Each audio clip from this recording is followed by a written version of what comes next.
on, Halo fans? Luke TheNotable here.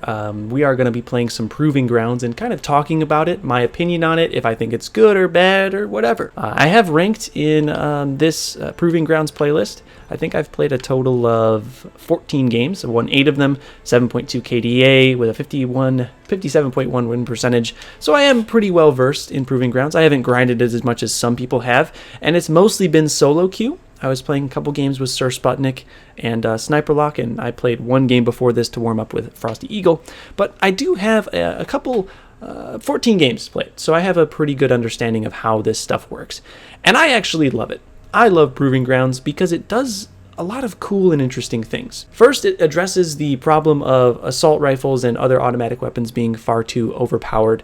And I like the fact that they addressed this problem of automatics being too OP, but they didn't necessarily take out all the automatics, and they didn't physically nerf the automatics. They did things to the overall sandbox that makes the automatics less useful in a ton of situations. I think the automatics should always stay in. You should always start with an assault rifle. There should always be a silenced assault rifle on the map, maybe a SMG, whatever it may be. There should always be those options, especially for newer players who objectively do better when they use something like, oh, I forgot about the spawns here.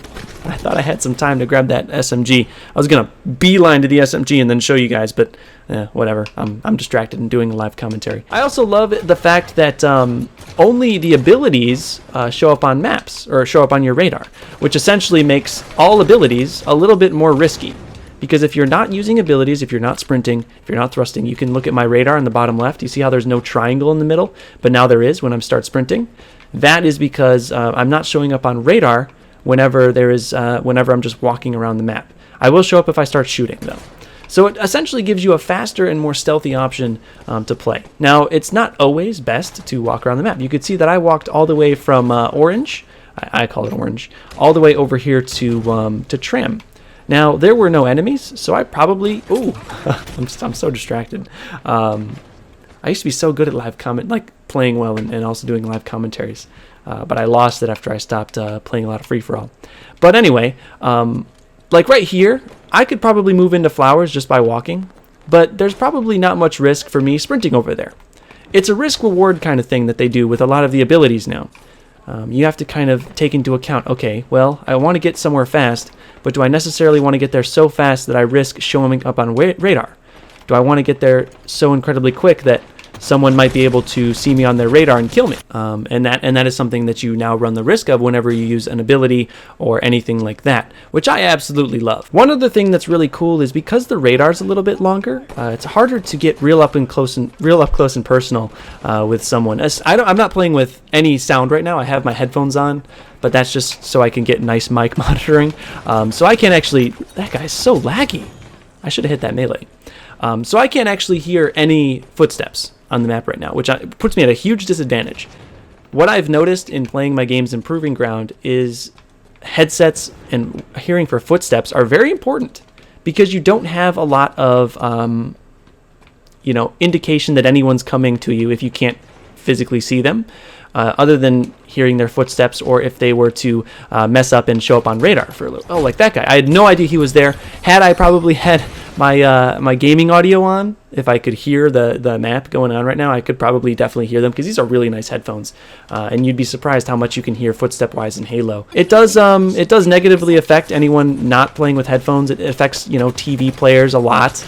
People that play off their TV speakers, it affects them a lot. But I think for the most part, this is a good step in the right direction. Why is it a good step in the right direction? Because it makes it a lot harder for people to get real up close and personal. And what I've found is that increases the amount of pistol fights you actually have. I talk in my... Oh, I just needed my teammate. I talk in my videos a lot about this thing, hyper magnum syndrome, where essentially in Halo 5, people use their magnum far too much. Because in general, regular Halo 5, your magnum is good, yes, but it's not the best gun in the game in all situations. So some people, especially a lot of times older fans, like myself included, I had this problem. I've been playing since Halo 2. You'll use your magnum far too much, and in regular Halo 5, that a lot of times can get you killed, because you have to kind of balance the magnum and the automatic weapons. It is still something you have to do in the Proving Grounds. However, it's not something that you have to do all that much anymore. It's something that is a lot less apparent because people can't get as close up to you. Now, because I don't have any headphones, or I have headphones on, but because I don't have any sound playing through my headphones, people can sneak up to me really, really well. And you can see my last couple deaths have been either me getting assassinated or meleeed or assault rifled from behind. And that's just because I don't have any sound in. If I were to turn up my sound on these headphones, and as soon as I do that, an overshield guy comes on and just destroys me. But if I were to turn up the sound, now I can hear everything a lot better. I can not only visually scan my 3D environment around me, but I'm not relying on that radar so much. I'm just kind of immersed in the game, and I love the feeling of it. I like the feeling that while I'm still glancing at my radar, from time to time, I'm not necessarily staring at it and using it primarily to find people around the map. I'm using other means to find people around the map, like my hearing and just looking around the map with my eyes. I'm 2-9 though. I'm doing horrible. I did much better our first game. I don't know why I'm doing so bad this game. Wow, we got destroyed. I'm normally pretty good at this. I had a good KD. You saw my record.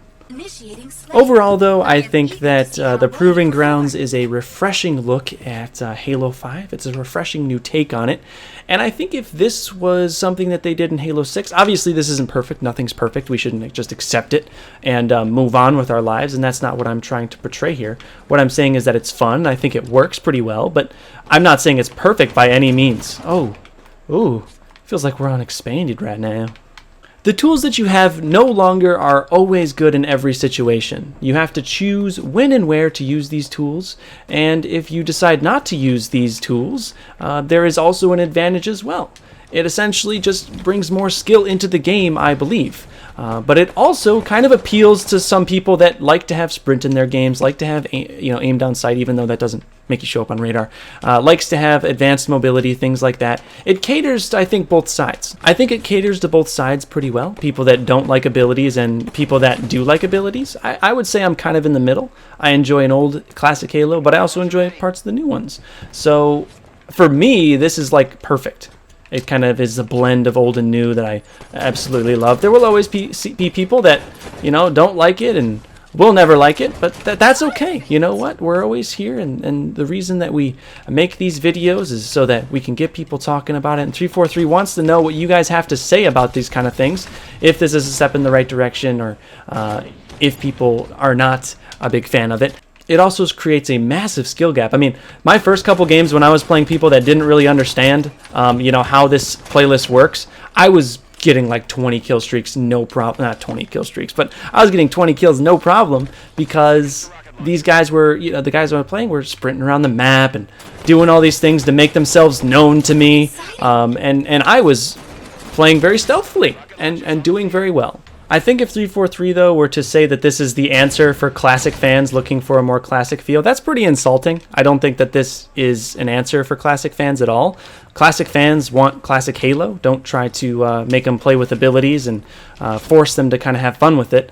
I really hope that they don't try to market this as some sort of safe haven for classic fans to come and enjoy Halo 5's abilities, because it's more like the classic Halos. So I really hope they don't try to do that. I hope they market it as more of a fun way to play Halo 5. I also hope that they don't get rid of it, because I do really enjoy this. I really have fun with this, and I hope to play this playlist as long as possible, because I truly do have a lot of fun with this playlist, and I hope it doesn't go away. Anyway, guys, that is all for the video. I hope you, enjoyed watching it. I want to hear your thoughts, though. Comment down below. We can all discuss it together. Whether or not you think Proving Grounds is fun, whether you think it's a good thing, what would you change about it?